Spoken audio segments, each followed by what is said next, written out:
یہ بات آج مسلمان نوجوان کو سمجھ لینی چاہیے کہ صرف اور صرف شہزادی کے ان تمام واقعات، شہزادی کے احتجاج، شہزادی کا دربار میں جانا، اپنے حق کا مطالبہ کرنا، اسے صرف اور صرف چند شخصیات سے محبت کی وجہ سے اس واقعے کی حقیقت کا انکار کیا جاتا ہے۔ ان کی ہاں یہ واقعہ لکھا ہوا ہے، لیکن وہ اسے قبول اس لیے نہیں کر رہے کہ ایک چیز ان کے ذہن میں بندش بن کے کھڑی ہے، یہ کیسے ہو سکتا ہے؟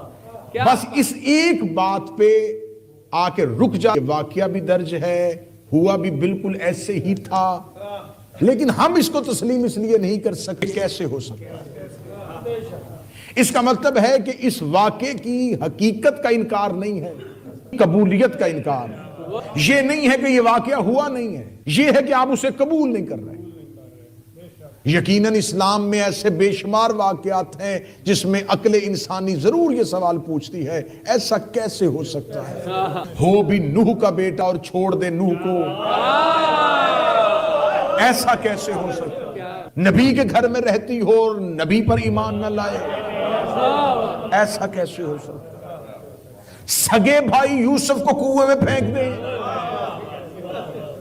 ایسا کیسے ہو سکتا ہے؟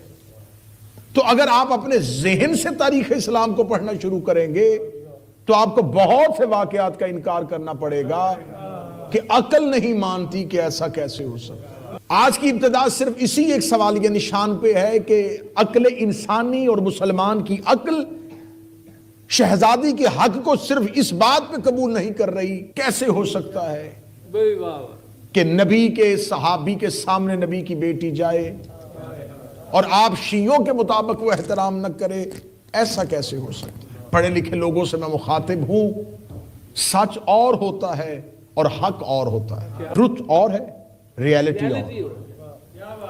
بعض اوقات نظر آنے والا سچ حقیقت نہیں ہوتا، کیونکہ سچ حواس خمسہ کے ذریعے پہچانا جاتا ہے۔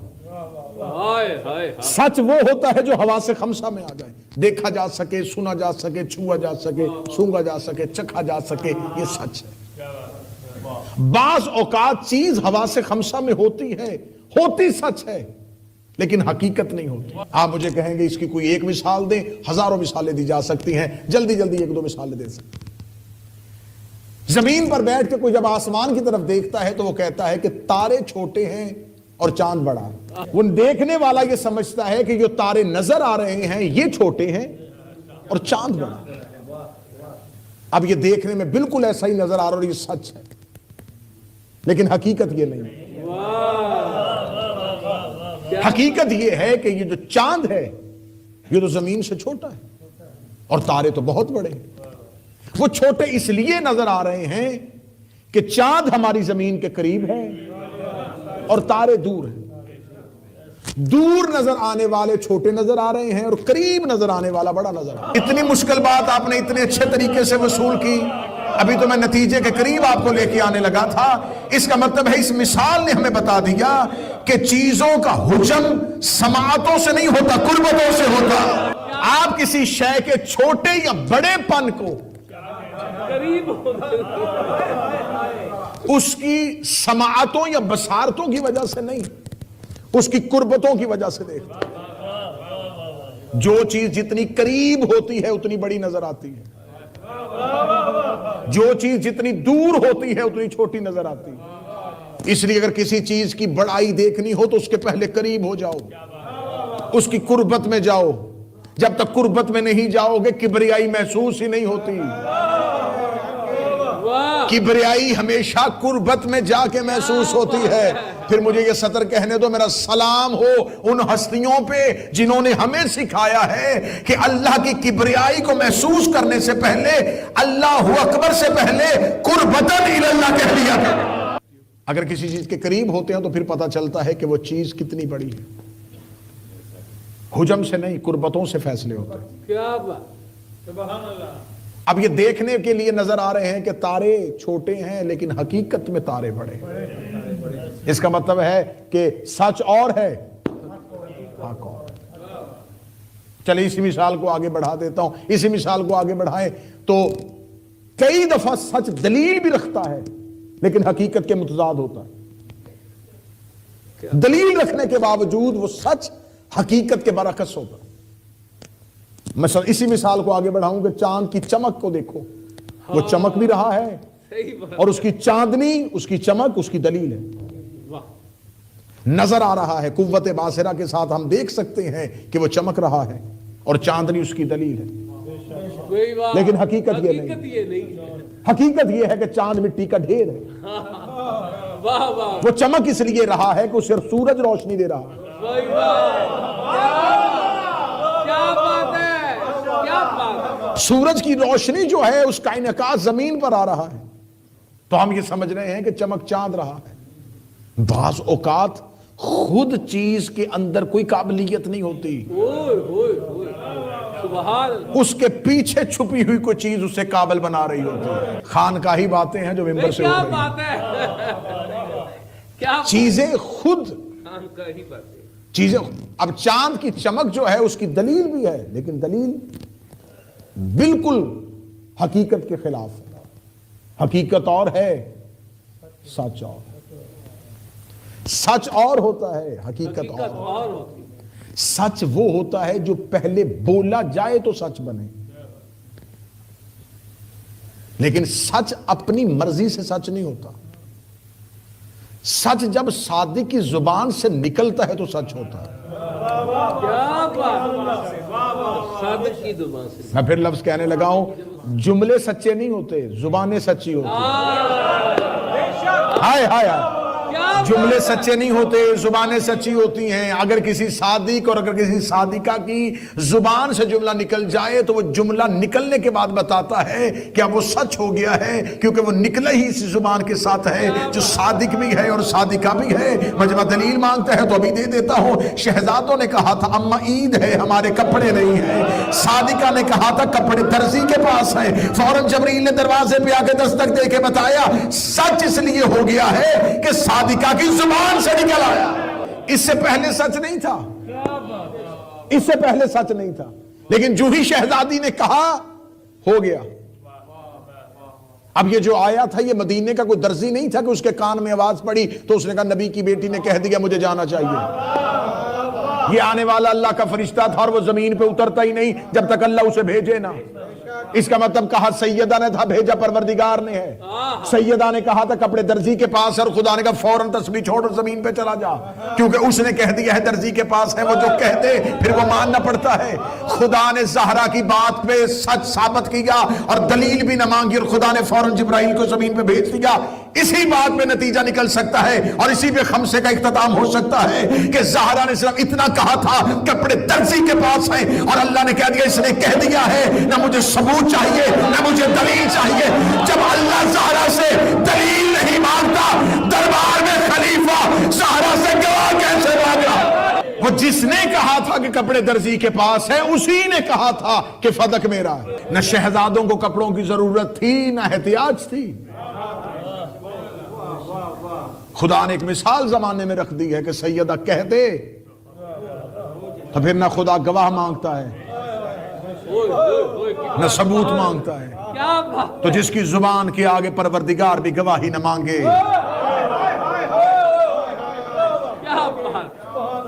صادقہ کی زبان سے نکلا اور وہ حقیقت ہو گیا. سچ اور ہوتا ہے, حقیقت اور ہوتا ہے. سچ اور ہوتا ہے, حق اور ہوتا ہے. اس کا مطلب ہے حق اور سچ میں فرق ہے. مجھے خانہ کعبہ کی چھت پہ لے جاؤ, میں علم عباس ہاتھ پہ رکھ کے کعبہ کی چھت پہ جا کے اعلان کرنے کے لیے تیار ہوں. یہ 14 صرف سچ نہیں حق بھی ہے. اور زمین میں سچے کو صدیق کہتے ہیں اور سچی کو صدیقہ کہتے ہیں. یہی وجہ ہے کہ نبی کی نگاہیں قیامت تک کے حالات دیکھ رہی تھی. نبی جانتے تھے کہ علی کے مقابلے پہ کس نے آنا ہے, زہرا کے مقابلے پہ کس نے آنا ہے. اس نے یہ صرف یہ نہیں کہا اے علی سچ بھی تیرے ساتھ ہے اور تو سچ کے ساتھ ہے. رسول نے یہ نہیں کہا کہ صداقت علی کے ساتھ ہے, علی صداقت کے ساتھ. کیا بات ہے. فرمایا الحق مع علی و علی مع الحق. حق علی کے ساتھ ہے, علی حق کے ساتھ ہے. اس کا مطلب ہے کہ جب حق اور سچ سامنے کھڑے ہوں تو پھر ترجیح سچ کو نہیں دیتے, کیا بات ہے, پھر حق کو دیتے. تو بہت سی چیزیں ایسی ہوتی ہیں جو نظر آنے میں ہوتی ہیں. تو یہ جو جتنی بھی تاریخی روایات ہیں یہ حق نہیں سچ ہے کہ یہ واقعہ ہوا ہے، یہ سچ ہے، بھائی واہ. سیدہ دربار میں گئی ہیں، یہ سچ ہے، اس نے دلیل مانگی ہے، یہ سچ ہے، لیکن ہمارا مطالبہ یہ نہیں ہے، ہمارا سوال یہ نہیں ہے کہ سچ کدھر ہے، ہمارا مطالبہ یہ ہے کہ حق کدھر ہے۔ کیا بات، کیا بات ہے. سیدہ صرف سچ کا نام نہیں، زہرا حق کا نام۔ یہ تمہید ہے ان مجالس کے لیے کہ جب ہم اس تحریک کا آغاز کریں گے جس کے لیے ہمیں یہ سوچنا اور سمجھنا ہے کہ ایسا کیوں ہوا، یہی سوال تھا نا کہ ایسا کیوں ہوا، ایسا کیسے ہو سکتا ہے، تو ہم اس سوال کو صرف جناب سیدہ سے شروع نہیں کریں گے، ہم تھوڑا پیچھے لے کے چلتے ہیں تاکہ ہمیں پتا چلے کہ ایسا کیسے ہو سکتا ہے، ایسا کیسے ہو سکتا ہے کہ نبی کی بیٹی دربار میں جائے اور وہ کچھ مانگے اور نہ دیا جائے، ایسا کیسے ہو سکتا ہے، ایسا کیسے ہو سکتا ہے کہ نبی کے صحابی اس کے دروازے پہ ہجوم کر دے، ایسا کیسے ہو سکتا ہے، ایسا کیسے ہو سکتا ہے کہ نبی کاغذ قلم مانگے اور امت نہ دے، ایسا کیسے ہو سکتا ہے۔ تو آئیے اگر آپ کے ذہن میں شخصیات کا احترام ہے تو ہم پیچھے چلتے ہیں اور دیکھتے ہیں کہ اسلام کے ہاں یہ سارا سلسلہ شروع کہاں سے ہوا۔ اس کے لیے کیونکہ اگر یہ ایک روزہ مجلس ہوتی تو میں یقیناً اس کی تمہید اور اس کے پس منظر کو چھوڑ دیتا، لیکن اب مجبوری ہے، 5 روزہ مجالس ہیں تو مجھے پیچھے سے گفتگو کو لے کے تاکہ پتہ چلے کہ اسلام میں اہل بیت کی دشمنی کا آغاز ہوا کہاں سے۔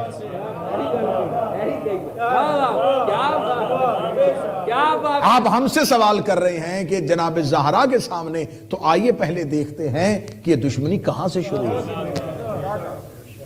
کیا یہ صرف دشمنی سیدہ سے تھی، امیر المومنین سے تھی، رسول اللہ سے تھی؟ نہیں، اس کو ہمیں پیچھے لے کے جانا پڑے گا تاکہ ہم حقیقت تک پہنچ سکیں۔ متوجہ ہیں بات کی جانب؟ ایک نبی جن کا نام آپ نے اکثر سنا ہوگا، جن کو حضرت ابراہیم علیہ السلام کہتے ہیں، یہ خلیل اللہ ہے۔ اللہ نے حضرت ابراہیم کو 2 بیٹے دیے، ایک حضرت اسحاق اور ایک حضرت اسماعیل، اور دونوں کو نبی بنایا اور دونوں سے نبوتیں چلائی۔ حضرت اسحاق کے بیٹے یعقوب، اور یعقوب ہی کو اسرائیل کہتے ہیں، اور ان کی نسل سے پھر جتنے انبیاء آئے انہیں کیا جاتا ہے؟ بنی اسرائیل۔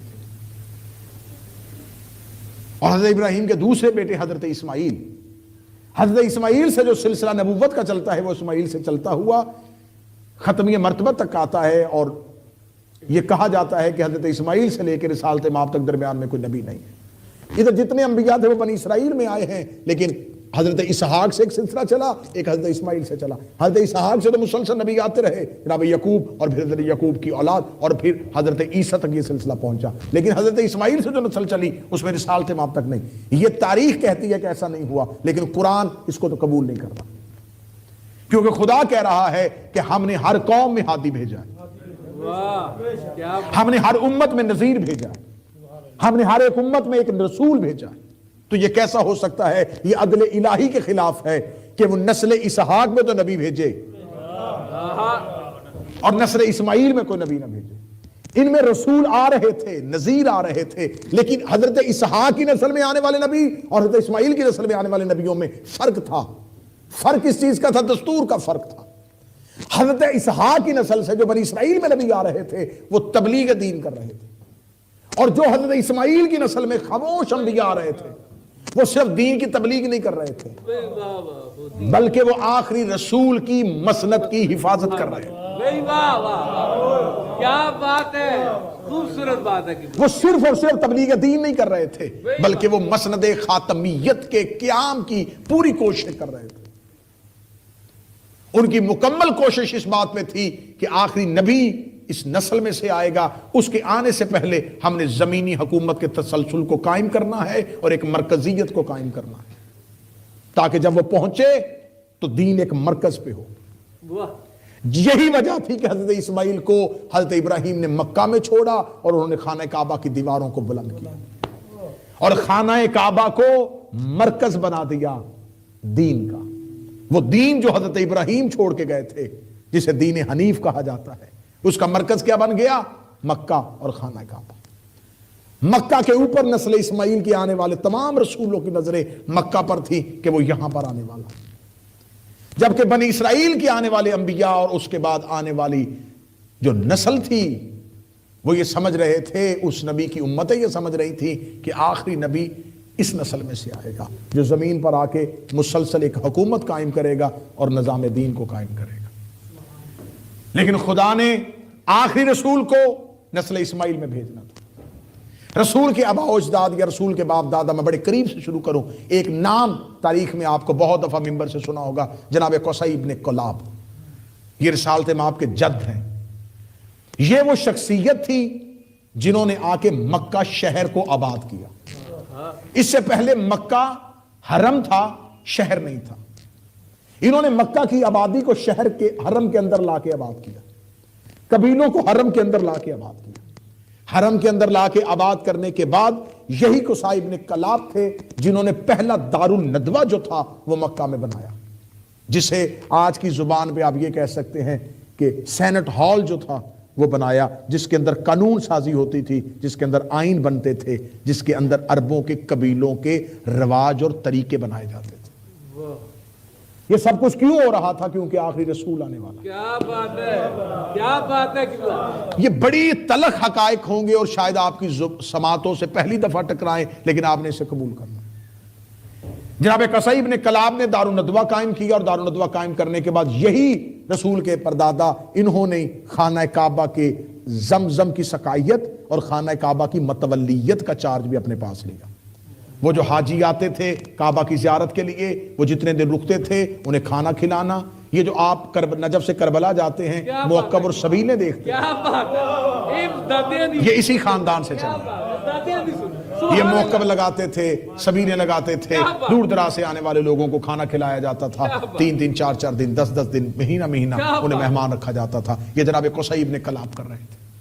پھر اس کے بعد یہی سلسلے کو آگے بڑھاتے ہوئے ایک شخصیت آگے رسول کے خاندان میں، رسول کے آباء و اجداد میں، جن کا نام تھا عامر بن عبد مناف، جن کو آپ ہاشم کے طور پہ یاد کرتے ہیں۔ ہاشم ان کا نام نہیں تھا، ان کی صفت تھی۔ شوربے میں بھگو کے روٹی کھلاتے تھے اور اس ڈش کو حشم کہا جاتا تھا اور کھلانے والے کو ہاشم کہا جاتا تھا۔ یہ میرے نبی کا خاندان ایسا ہے، یہ مشہور بھی کھلانے کی وجہ سے۔ سخی ابن سخی، کیا بات ہے، کھانا کھلاتے تھے، کیا بات، دسترخوان بچھاتے تھے۔ کیا بات۔ لیکن جناب ہاشم نے آ کے ایک نیا کام کیا کہ جناب ہاشم نے آ کے اپنے دور کے اندر، جناب ہاشم جو تھے انہوں نے ایک سلسلہ شروع کیا، انہوں نے مکہ سے تجارت اور ٹریڈ پوری دنیا میں پھیلائی۔ یہ جناب ہاشم کا ایک ترہ امتیاز ہے، کیا بات ہے، ڈپلومیٹک طریقے سے اب اسلام کو پھیلانا۔ انہیں پتا تھا کہ یہاں رسول آئے گا، اور اگر یہ مکہ صرف پہاڑوں کی ایک بستی رہا تو اس کے دین کی خبر دنیا میں کیسے پھیلے گی؟ دنیا کی نظروں میں مکہ مشہور کرنے کے لیے یہاں سے تجارت کا آغاز کرو۔ جناب ہاشم نے ایران، روم، شام، ان تمام علاقوں میں جانا شروع کیا کہ آؤ مکہ میں آؤ، ہمارے ہاں سالانہ ایک اجتماع ہوتا ہے، وہاں اپنی اپنی مصنوعات لے کے آیا کرو اور ہم مکہ سے تمہیں اپنی اجناس بھیجا کریں گے۔ یہ جو پہلی ٹریڈنگ کا آغاز کیا یہ جناب ہاشم نے کیا تھا۔ یہ تجارت نہیں ہو رہی تھی، کیا بات ہے قبلہ۔ یہ آغاز ہو رہا تھا کہ جب آخری نبی آئے گا تو اس کا پیغام پھر پوری دنیا میں اسی تجارت کے ذریعے سے پھیلے گا۔ اب پتا چلا ہے کہ نبی نے جناب خدیجہ ہی کی تجارت کا سلسلہ کیوں لیا۔ کیا بات، اب یہ جب میں تاریخ آپ کے سامنے پڑھ رہا ہوں تو آپ کے ذہن میں سوال آئے گا کہ ایام فاطمیہ ہیں تو اس تاریخ کا ہمارے ساتھ کیا مقصد ہے؟ میں یہ بتانا چاہتا ہوں کہ جو کچھ اہل بیت کے ساتھ ہوا اس میں سازشیں کہاں کہاں پر تھی، اس میں ہوا کیا کیا تھا۔ اب یہ جو نسل اسحاق کے نبی آتے آتے اب بنی اسرائیل کے انبیاء میں آتے آتے اور ایک قوم اور ایک نسل آباد ہو چکی تھی جنہیں یہود کہا جاتا تھا، جنہیں آج کی زبان میں اب یہودی کہتے ہیں۔ یہ سمجھتے تھے کہ آخری نبی ہمیں میں سے آنا چاہیے اور وہی عزت ہمیں بنی اسرائیل کو ملنی چاہیے۔ جناب ہاشم تجارت کی غرض سے شام پہنچے۔ جب جناب ہاشم تجارت کی غرض، میں نے پہلے کہا تھا یہ واقعات ممبر کی تاریخ میں شاید پہلی دفعہ پڑھے جا رہے ہیں، لیکن آپ نے اس کو قبول کرنا ہے۔ اس کے لیے انتہائی جتنے ریفرنس چاہیے وہ دینے کے لیے تیار. جناب ہاشم جب شام پہنچتے ہیں تو کیونکہ نبی کا نور خدا نے پوشیدہ نے رکھا ہوا تھا, ان کی پیشانیوں میں نور تھا. رسول اللہ کا جو نور تھا وہ خاندان رسول کے جتنے بزرگ ربا و اجداد آ رہے تھے انہیں بتانا نہیں پڑتا تھا کہ ہم میں سے رسول آئے گا, ان کا چہرے اور پیشانی کا نور بتا دیتا. جناب ہاشم شام کی طرف پہنچتے ہیں اور شام سے واپس پلٹتے ہیں تو یہودی دیکھتے ہیں حضرت ہاشم کو, کہتے ہیں اس کا پتہ کرو یہ کون ہے. پتہ چلتا ہے یہ مکہ کی سرزمین سے آیا ہے اور نسل اسماعیل میں سے ہے. انہوں نے کہا ایسا نہ ہو جو ہم سوچ رہے ہیں یہ سچ ہو, کہیں وہ آخری رسول اسی نسل میں تو نہیں آ رہا. جناب ہاشم کو یہودی شام سے واپسی میں پلٹتے ہوئے شہید کر دیتے. جناب ہاشم کی قبر مبارک آج بھی غزہ میں ہے. جناب ہاشم کو یہودی شہید کر دیتے. آج تک مسلمان کی تاریخ جناب ہاشم کی موت کی وجہ نہیں بیان کر سکی. وہ کہتے رسول کے پردادا تجارت کی غرض سے شام گئے تھے, وہیں ان کا انتقال ہو گیا اور وہیں ان کا مدفن ہو گیا. یہ روایت مسلمانوں نے ہاں کیوں نہیں لکھی؟ اس لیے کہ وہ جنہیں یہودیوں نے قتل کیا تھا وہی بعد میں مسلمان ہوئے تھے.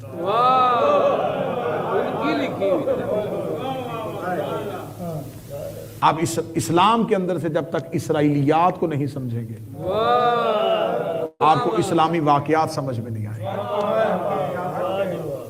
آپ کو اہل بیت کی دشمنی کے پیچھے اسرائیلیات کو سمجھنا پڑے گا. یہ جو مسلمانوں کے بچوں کے ذہن میں سوال آتا ہے کہ کوئی صحابی ایسا کیسے کر سکتا ہے, تو آؤ ابتدا میں جا کے دیکھتے ہیں کہ وہ صحابی بننے سے پہلے کیا تھا.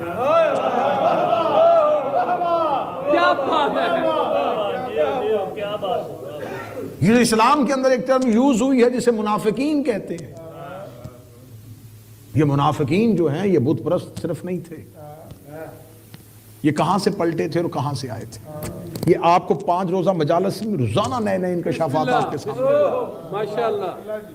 جناب ہاشم کے بعد یہ سلسلہ خاندان کا پھر آگے منتقل ہو گیا ہے اور پھر آ گیا ہے یہ حضرت عبد المطلب کے پاس. حضرت عبد المطلب نے بھی اسی سلسلے کو آگے بڑھایا. حضرت عبد المطلب جن کے اوپر مکمل وحی کا اتصال تھا, ان کے بارے میں مسلمانوں نے صرف اتنا یہ لکھا ہے کہ ہاں یہ صدقۃ الرؤیا, یہ سچے خواب دیکھتے تھے. جو ہونا ہوتا تھا انہیں خواب آ جاتا تھا, لیکن صرف خواب نہیں آتا تھا, اللہ ان تک اپنے سلسلہ وحی کا اتصال کرتا تھا اور ان تک اپنی خبر پہنچاتا تھا. اس کی دلیل میرے پاس اتنی وزنی ہے جو سلیبس کی کتابوں میں لکھی جا چکی ہے کہ جب ابرہا خانہ کعبہ کو گرانے کے لیے تو اس نے آ کے کہا تھا میں نے تیرے اونٹ پکڑے ہیں, تو اونٹوں کا پوچھ رہا ہے, گھر کا کیوں نہیں پوچھ رہا؟ تو ابھی مکہ والوں میں کس کو پتا تھا کہ اس گھر کا کوئی مالک ہے؟ یہ خبر حضرت عبد المطلب نے دی. حضرت عبد المطلب کو جب دربار میں لایا گا, یہ بھی سلیبس کی کتابوں میں آ گیا کہ جب حضرت عبد المطلب دربار میں آئے تو ابرہا کے پاس ایک سدھارا ہوا, ایک سدھایا ہوا, ایک سکھایا ہوا ہاتھی تھا. اس نے ہاتھی کو اشارہ کرتا تھا, وہ اس کے دشمن کو جا کے اپنی سونڈ میں لے کے اپنے قدموں میں روند کے مار دیتا تھا. جب عبد المطلب نے خطاب کیا اس نے غلام کو اشارہ کیا, غلام نے کپڑے کا اشارہ کر دیا, ہاتھی چیختا چنگھاڑتا ہوا گیا اور جب حضرت عبد المطلب کے قریب گیا پیشانی عبد المطلب کو دیکھا تو اپنی پیشانی کو عبد المطلب کے قدموں پہ رکھا اور قدموں پہ رکھ کے اپنی پیشانی کو رگڑنا شروع کیا. آج مسلمانوں کی تاریخ یہ کہتی ہے کہ اس ہاتھی کو عبد المطلب کی پیشانی میں نبی کا نور نظر آ گیا تھا. حد ہو گئی ہے, ابرہا کے ہاتھی کو نبی کا نور نظر آ گیا, محمد کے ساتھی کو نبی کا نور نظر نہیں آ.